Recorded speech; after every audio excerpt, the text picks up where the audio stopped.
Salut à tous, j'espère que vous allez bien. Grosse journée aujourd'hui, le marché crypto est sous pression, mais en même temps, les ETF Bitcoin viennent d'enregistrer 787 millions de dollars d'entrée. Oui, vous avez bien entendu.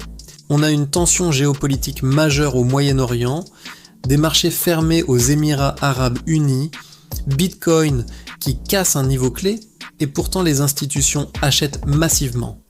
On est clairement dans une phase paradoxale. D'abord, parlons du contexte. Les tensions entre l'Iran, Israël et les États-Unis ont explosé. Plusieurs frappes ont été signalées. Les Émirats Arabes Unis ont fermé leur marché boursier temporairement. Même certaines ambassades ont été fermées. Quand la géopolitique s'embrase, les marchés détestent ça. Et on l'a vu immédiatement. Bitcoin a glissé, la volatilité a augmenté et certains titres parlent même d'un possible premier semestre rouge prolongé pour BTC. Mais maintenant, regardez le contraste. Pendant que le retail panique, les ETF spot Bitcoin enregistrent 787 millions de dollars d'entrée. C'est énorme. C'est la fin d'une série de sorties sur 5 semaines. Donc on a quoi ? Un marché qui baisse à court terme à cause de la peur et des institutions qui accumulent en arrière-plan. Historiquement, ce genre de divergence est très intéressant. Ça ne veut pas dire que le bottom est immédiat, mais ça veut dire que les grosses mains ne fuitent pas. Autre point clé, un analyste explique que Bitcoin est sous-évalué par rapport à l'or. Et c'est logique.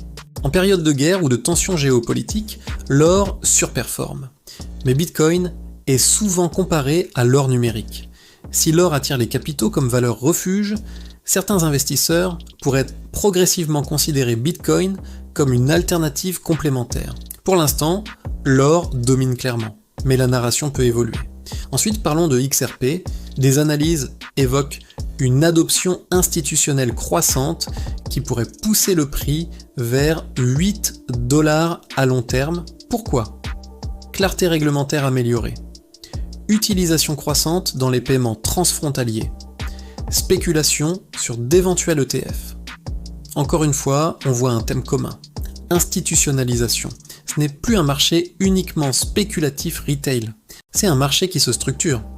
Du côté de Solana, malgré les headlines liées aux tensions au Moyen-Orient, le prix a montré des signes de résilience et certains graphiques évoquent un possible test de retournement plus large.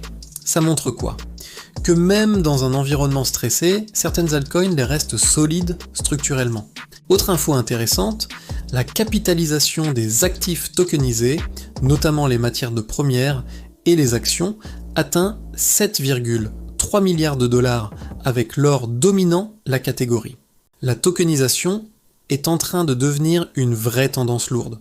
On ne parle plus juste de crypto-native coin, on parle de finances traditionnelles sur blockchain. Et pendant ce temps, Circle annonce une hausse de 67% de ses revenus au 4e trimestre, avec l'offre du SDC qui approche les 75 milliards.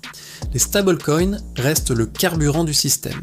Quand l'offre de stablecoins augmente, ça signifie souvent que des capitaux entrent dans l'écosystème en préparation d'investissement. Mais attention, on a aussi des signaux plus prudents. Certains analystes évoquent la possibilité que Bitcoin vive son premier vrai semestre rouge prolongé depuis 2018-2019. Et techniquement, BTC a cassé certains niveaux de coups de base clés. Donc oui, les flux ETF sont bullish. Oui, l'adoption institutionnelle avance. Oui, la tokenisation explose. Mais à court terme, la géopolitique domine le sentiment et le marché reste fragile. On est dans un environnement où deux forces s'opposent, la peur géopolitique immédiate et l'accumulation institutionnelle de long terme. La question est simple, qui va gagner ? Si les tensions s'apaisent, le marché pourrait rebondir violemment, porté par les ETF. Si l'escalade continue, la volatilité pourrait encore s'intensifier. Mais ce qu'on ne peut pas ignorer aujourd'hui, c'est que les grosses institutions continuent d'acheter pendant que les headlines font peur. Et historiquement, c'est rarement un signal baissier long terme. Dites-moi en commentaire, est-ce que vous voyez cette baisse comme une opportunité ? Ou est-ce que vous pensez qu'on entre dans une vraie phase de correction prolongée ? Likez la vidéo si vous voulez le suivi quotidien basé sur les vraies tendances crypto-panique. Et on se retrouve demain pour la suite.